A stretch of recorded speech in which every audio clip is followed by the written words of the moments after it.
Bonjour à tous, merci de m'accueillir dans votre colloque. Donc, je viens vous parler d'une chose assez particulière, donc, qui est la négociation d'un contrat foncier, mais avec une entité publique.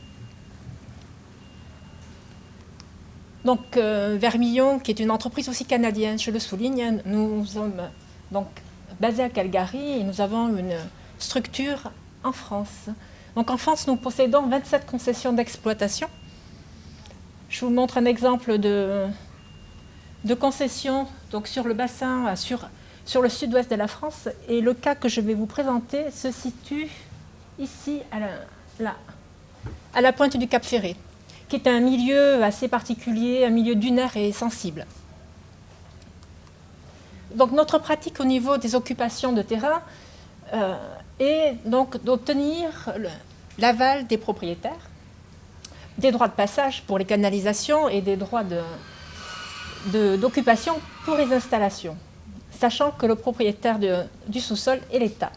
Le Code minier nous donne des possibilités de transiger avec les propriétaires fonciers, en nous donnant la possibilité donc, de négocier de gré à gré par la création de contrats de servitude ou par la prise d'actes administratifs après avoir obtenu une déclaration d'utilité publique et une servitude d'utilité publique. Notre occupation par rapport au domaine public est pour l'instant faite par le biais d'une autorisation d'occupation temporaire, qui est différente donc du contrat qui se forme avec les opérateurs privés, qui sont les servitudes minières, qui n'ont pas du tout la même forme et les mêmes effets. Les servitudes minières sont basées sur le Code minier français, alors que l'occupation publique est basée sur le CG3P, qui est le Code général de la propriété des personnes publiques. Donc des conditions, des effets complètement à l'opposé.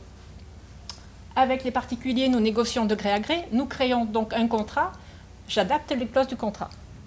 Avec les AOT, nous n'avons peu de possibilités de négocier.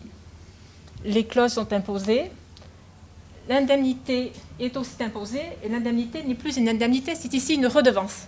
Donc ce n'a pas la même nature.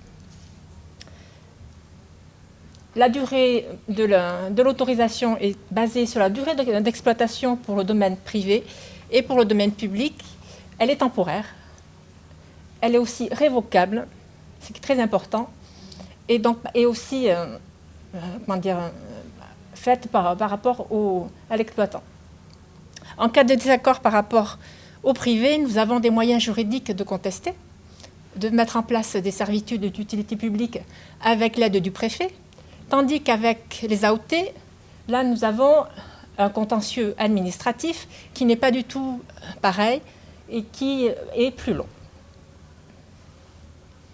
Alors, le cas qui nous occupe est un cas donc, sur le bassin d'Arcachon, où nous avons deux installations, une installation de production, c'est-à-dire un puits de production, et les conduites de production et d'injection. Ces terrains sont occupés sur un milieu dunaire particulier, sensible, et les occupations ont été transigées depuis les années 60 avec Esso, qui était le précédent exploitant pétrolier.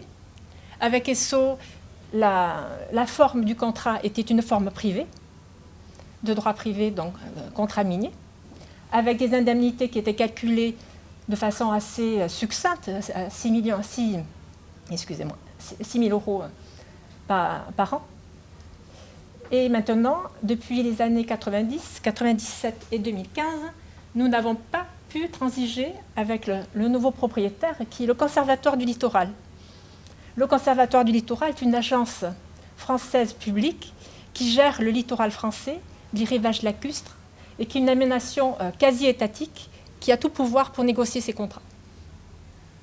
Et elle est très autonome dans la gestion de son domaine. Donc la convention que nous avons essayé de négocier est basée sur des bases légales, donc sur le Code de l'environnement et surtout sur le Code général de la propriété des personnes publiques et pas du tout donc sur le Code minier qui nous donne, opérateurs, des moyens de pouvoir négocier, transiger et aussi aller plus loin par la mise en place de servitudes d'utilité publique si la négociation se passe mal. Il y a un autre point très important, c'est que ces contrats d'AOT donc, sont révocables pour intérêt général. Nous, opérateurs, si le conservatoire du littoral décide que pour l'intérêt général, nous ne pouvons plus opérer, nous n'avons aucun moyen de mettre à mal cette décision. C'est-à-dire que si un jour nous avons une pollution sur cette installation, le conservatoire peut tout à fait décider de révoquer la convention et de nous exclure de l'occupation, ce qui est un risque assez important. Ce contrat donne lieu aussi à une redevance qui est annuelle, alors que les indemnités pour un contrat privé sont souvent calculées de façon forfaitaire pour la durée de l'exploitation. Donc vous voyez où je vais en venir. La difficulté de négociation de ce contrat a été très importante par rapport à la fixation de la redevance. La redevance n'a pas été négociée. La redevance est imposée par le Conservatoire du littoral. Donc, en début de négociation de 2012 à 2015, les redevances qui ont été proposées par le Conservatoire étaient assez infimes. Et nous sommes passés à 2015 à une redevance de 53 000 € par an, qui a été aucune négociation imposée. Donc là, d'un point de vue financier, nous n'avons pas accepté. Nous n'avons rien dit, nous avons laissé le contrat non signé. Les relations avec le conservatoire se sont arrêtées. Donc là, nous avions une occupation qui n'était pas sans droit dit titre, puisque la concession minière sous-tend une utilité publique intrinsèque. Donc, mais quand même, il fallait aboutir à un contrat. Donc en mai 2019, je suis allée revoir le Conservatoire du littoral pour faire avancer le dossier. Et là, j'ai eu une surprise, sachant qu'en 2018, le Conservatoire a adopté des principes de négociation et tarifaires, sans nous l'indiquer, sans nous donner l'information, basés sur 5 niveaux. Par rapport à cette information, il nous a été indiqué que le niveau 5 serait appliqué à notre activité, sachant que le Conservatoire du littoral n'en tire aucun bénéfice, puisque pour les AOT, normalement, le Conservatoire du littoral les délivre pour, par exemple, des activités commerciales ou touristiques sur son domaine. Donc, elle tire un bénéfice à recevoir les redevances et l'occupant tire aussi un bénéfice dans son activité commerciale. Ici, nous sommes sur une activité économique, qui plus est hydrocarbures, dans un contexte français assez tendu sur l'exploitation. Donc, potentiellement, nous avions un niveau 5 pour la négociation de la redevance, ce qui a mené à 9 millions d'euros par an. Vous pouvez comprendre que là, l'acceptabilité pour l'opérateur n'était pas acquise. Donc, nous avons cherché quels étaient les effets alors, de cette redevance maximaliste à 9 millions d'euros. La rentabilité de la concession était mise à mal, puisque le seuil d'extraction pour cette concession était à 1 million d'euros. Donc ça remettait en cause la concession, la viabilité de la concession. Cela pouvait aussi dire que c'était une éviction déguisée, ça voulait dire que le Conservatoire du littoral, puisque c'est un organisme environnementaliste, voulait voir l'exploitation disparaître. Donc là, sidération, quelles sont les solutions que nous pouvions avoir? Négocier.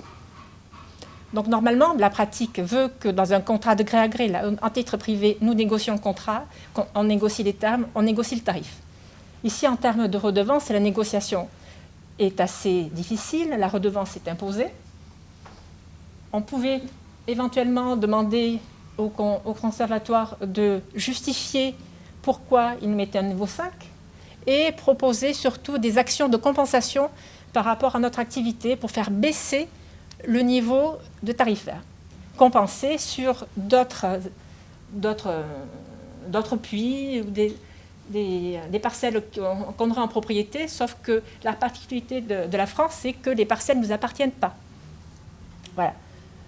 On pouvait envisager de faire une procédure de recours gracieux, sauf que là, l'acte n'était pas pris, nous n'avions rien d'un point de vue positif de signer, de trancher, négocier. Et nous n'avons jamais eu, depuis 2013, aucune redevance qui a été notifiée. De plus, le contentieux de l'assiette de la redevance est un contentieux qui n'est pas évident et qui, je ne sais pas où on pourrait aller de ce côté-là. Donc nous avions aussi une dernière solution, c'est mettre en place une servitude d'utilité publique, sachant donc que la concession sous-tend une utilité publique, donc on pouvait peut-être demander au préfet de mettre en place cette servitude pour forcer le Conservatoire du littoral à transiger, en fait, avoir un arrêté, donc un acte pour pouvoir pérenniser notre installation. Là se pose une question, c'est la concession. La concession, elle génère donc une utilité publique et la superposition avec le domaine de l'État qui est imprescriptible. Donc là, c'est un problème qui est soulevé par rapport aux AOT. Est-ce que c'est pratique pour nous de mettre en place ces AOT? Et en dernier lieu, la clause de l'indemnité serait, en cas de litige, soumise aux tribunaux administratifs. Solution et perspective. Donc, après avoir été invitée au colloque, j'ai reçu donc une proposition du Conservatoire du littoral qui baisse les tarifs parce qu'ils se sont sûrement rendus compte que leurs tarifs étaient disproportionnés par rapport à l'activité et par rapport à l'objet du contrat. Donc la baisse est notable. Donc on arrive à peu près à 600 000 euros, un peu plus de 600 000 et 700 000 euros par an de redevance. Ce qui reste pas facile, sur la globalité, c'est-à-dire 69 000 par an, excusez-moi. Donc ça reste quand même quelque chose de difficile, mais d'un point de vue pratico-pratique, je vais dire, par rapport aux 53 000 du départ, les 9 millions maximalistes, il vaut mieux que l'on transige et que l'on garde cette redevance-là. Donc l'AOT pourrait être validée dans sa globalité sur ce point-là, mais le travail sur la redevance a généré d'autres questions par rapport à la validité ou en tout cas l'opportunité de garder l'AOT comme point de vue contractuel dans les négociations avec le Conservatoire du littoral par rapport à un contrat de droit minier classique. Donc là se pose la question de est-ce que le Conservatoire du littoral, est-ce que l'opérateur public va accepter de souscrire aujourd'hui un contrat de droit minier et de droit privé.